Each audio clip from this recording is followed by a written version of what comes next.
How y'all doing out there, boxing fans? I'm Dennis Ragland. We got a special guest today, Cortez Bay. But first, I'm Dennis Ragland. That's Frank Nez. You're watching Outside the Square Circle, another edition of our podcast. And I'm going to kick it right off because I'm excited to finally talk to my guy, Cortez. What's going on, man? Nothing much, man. How y'all doing today? Oh, we doing good. What about you, Frank? Man. How you doing? Hey, I'm doing decent. Had a long day, but hey, I'm excited we got Cortez Bay on here with us, man. The first question is, we just recently had Steve Upshur on here with us. And he told us that he's been to the TMT gym and whatnot. And he told us that it's very, very competitive in the gym. And that he just, at his age, he couldn't handle it. He was like, if he was younger, he would have really liked that. But at this age, he just wants to train, kind of be on his own. So is it as competitive as he said? And if it is, do you like it? Yeah, I like it. It's competitive, but I think it'd be more competitive for a guy like Steve that's not used to the atmosphere. You know, I'm more used to it, and it's more of a team. It's more of a team thing for me. So when you come in from out of town, it might seem a little more competitive than it really is. And actually, I know, me and Steve go back. I fought Steve Upshur in the amateur, so. You know, I know Steve. Oh, wow. I didn't know that. That's what's up.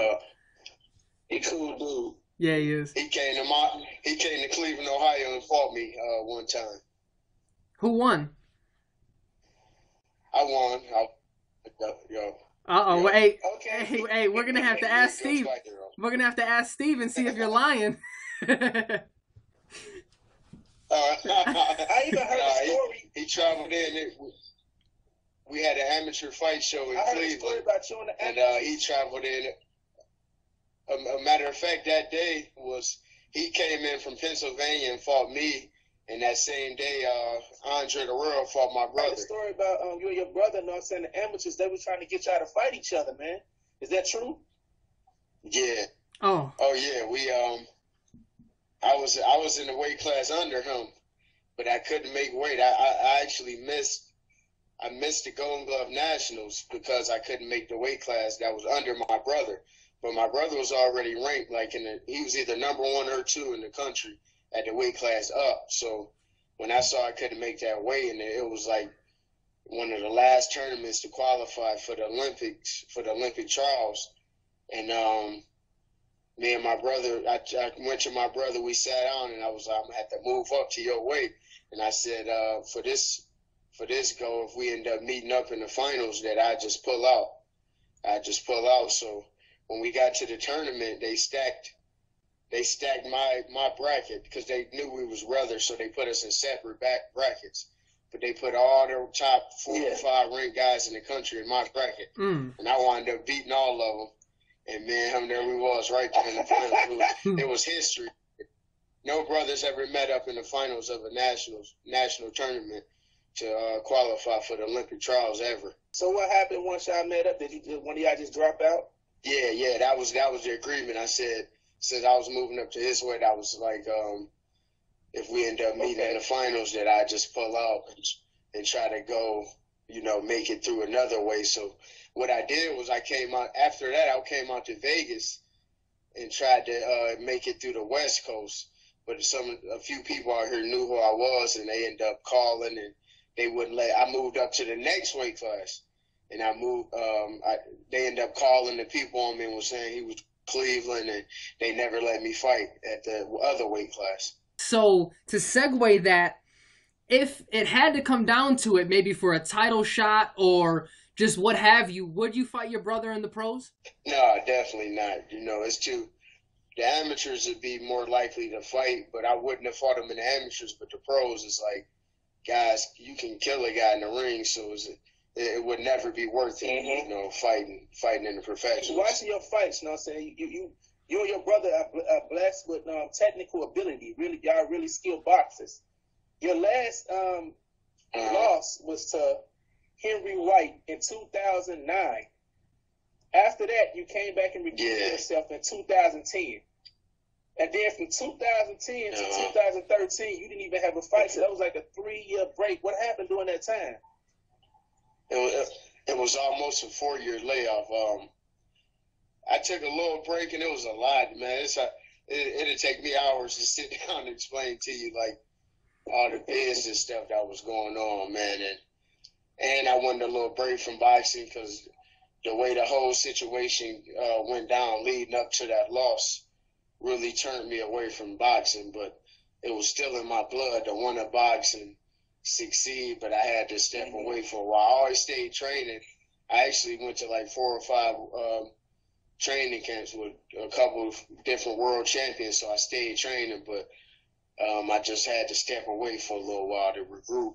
Was it because of the loss itself, or the things that led up to the loss that could have prevented it? Yeah, the things that led up to the loss was they were throwing the show in Ohio, and my manager called me at the time, which was Cameron Duncan, and he said, I got a fight for you, and he said the weight class would be 140 pounds. So I lost my weight, but the crazy thing about it was the same day weigh-in. You never have those in the professionals, hardly ever. That's crazy. A same day weigh-in. So I drank. I got down to this weight. I never did a same day weigh-in as a professional. So I got down to this weight and went to the same day weigh-in. And when I get to the weigh-in, they had the contracts and everything before I made weight. So I signed the contract, and I look at the contract, and the contract said the weight was 144 pounds. So I'm killing myself to get down to 140, and the real weight is 144 pounds. So I'm like, huh? So I started trying to drink a little bit, but it was already too late. I was already dehydrated and everything. So I looked at my opponent, and he knew the weight was 144.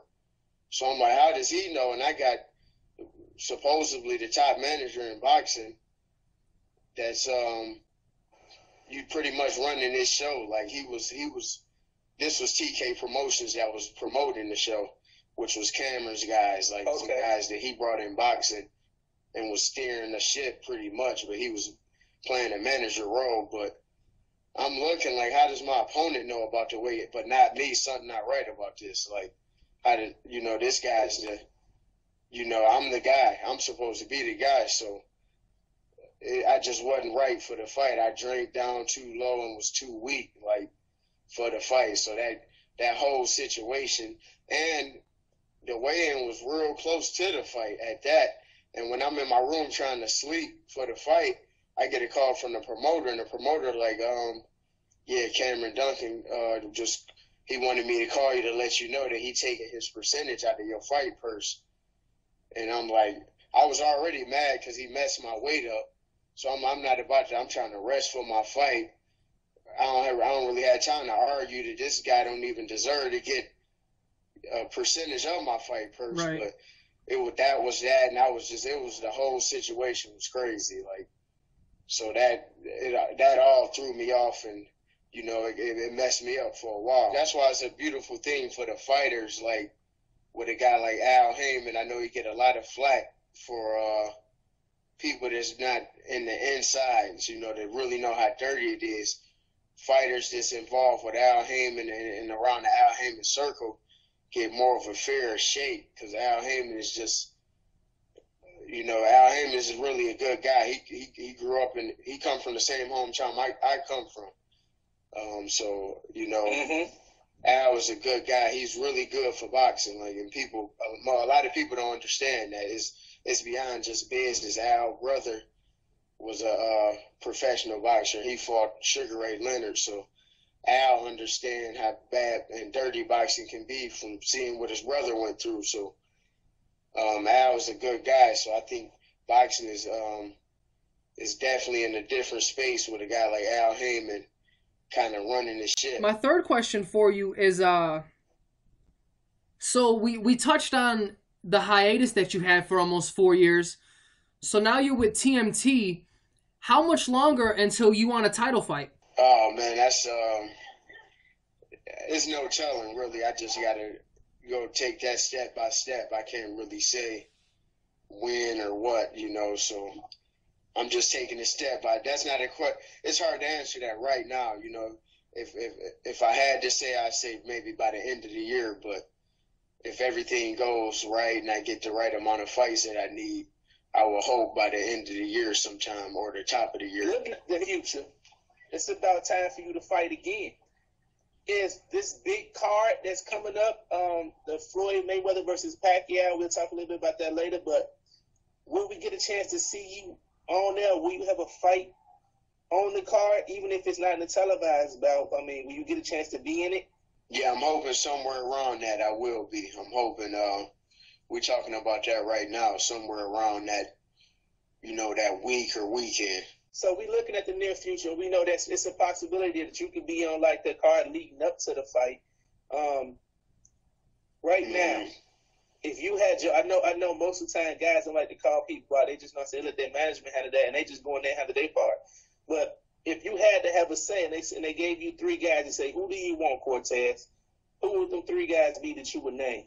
I can't even think of nobody, but except I just said like more of a veteran, a guy with a good name, a veteran, a good fighter. Like, it's hard to really say who, but there's so many guys out there. Just somebody, with a good name and somebody that been around for a while. Yeah, so Cortez, with that being said, your brother, he's now saying the IBF champion. I want to know, with that being said, does that make you feel like you have to reach a certain level of expectation, or you have to get to a certain level of greatness in this sport? Is there now a competitive pressure because your brother is a champion now? Right. Yeah, of course. But it's always a competitive. If you want to be a top fighter in boxing, it's always some type of competitive pressure. So, that only helps. It's just like when I go back to the amateurs, my brother was always winning national tournaments, and it put pressure on me to really step it up. And when the time came, I did step it up, and I reached a higher level because of that. So yeah, it's really a good pressure to really achieve, and get to where I want to go. Do you guys does he ever talk to you? And like you guys have, I know y'all talk because y'all brothers, but is it ever like a conversations where he's telling you how to reach a certain amount of success, or he's giving you tips, or does he pretty much let you do your own thing because you got it? Oh, no, it's always some type of, we talk matter of fact, we just went out to eat together a little while ago, was talking. But we always, giving each other tips really, and talking back and forth about, achieving more, achieving big goals. So with you saying that you guys talk a lot about the sport of boxing, after his loss to Molina, in which he completely dominated the fight outside the last round, what were your words of advice to him after that?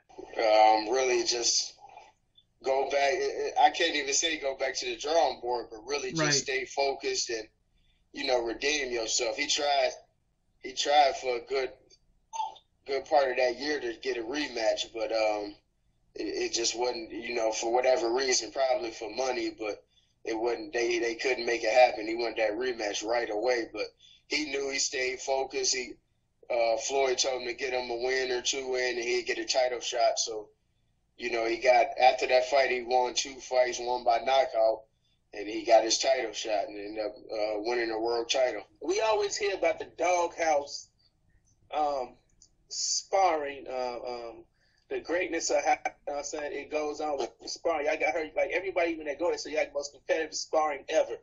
I gotta ask you, do you have any rivalry sparring with anybody like that's inside TMT, like you and Ladarius Miller, or anybody in there? Do you have like some sparring wars, some great sparring wars and stories with anybody in there?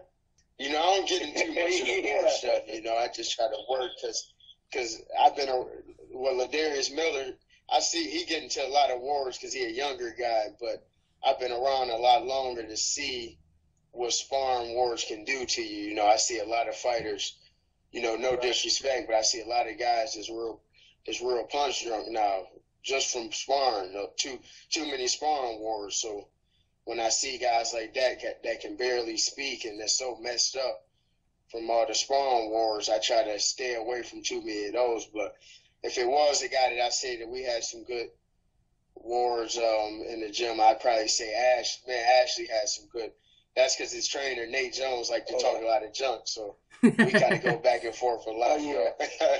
So Cortez, man, every fighter we get on here, up until the fight, we got to ask. Because everyone within the sport of boxing seems to have a different opinion.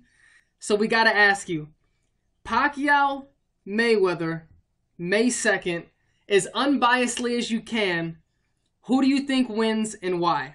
Well, of course, I think Floyd is going to win. Whether I'm affiliated with him or not, I just think that Floyd showed every time that he just able to adjust and get the job done. Like I'm a big fan of Pacquiao too.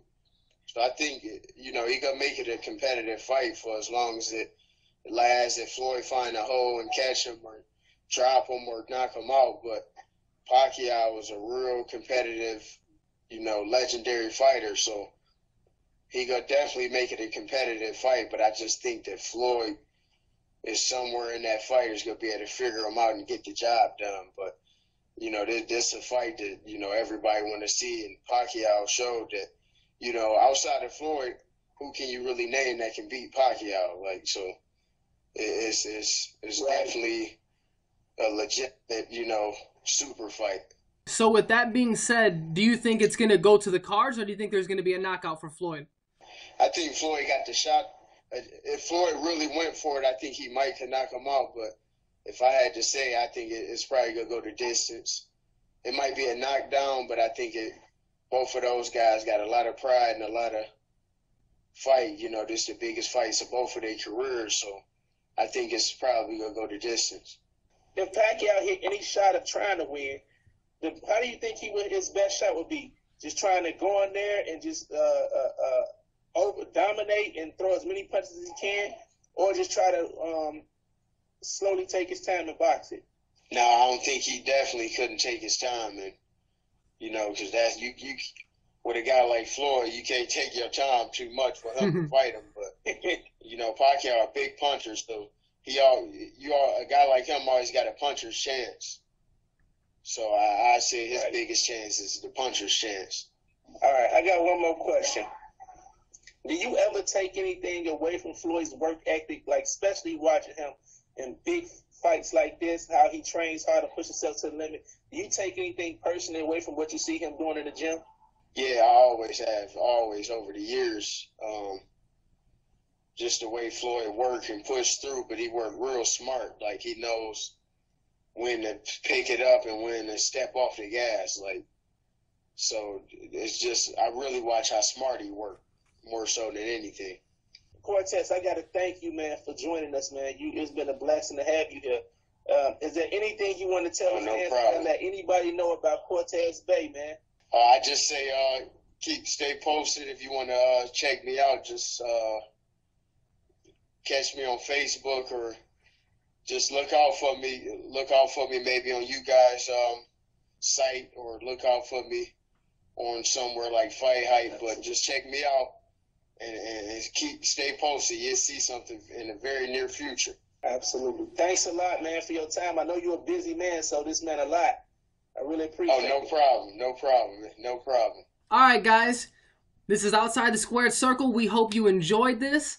Special thanks to Cortez Bay. He was very kind to take time out of his day to give us an interview, and it was a great one. We got his opinions on a lot of things, got some clarification on his hiatus, etc., etc. So I hope you guys liked it. Please subscribe to us. We have a new boxing fan page on Facebook.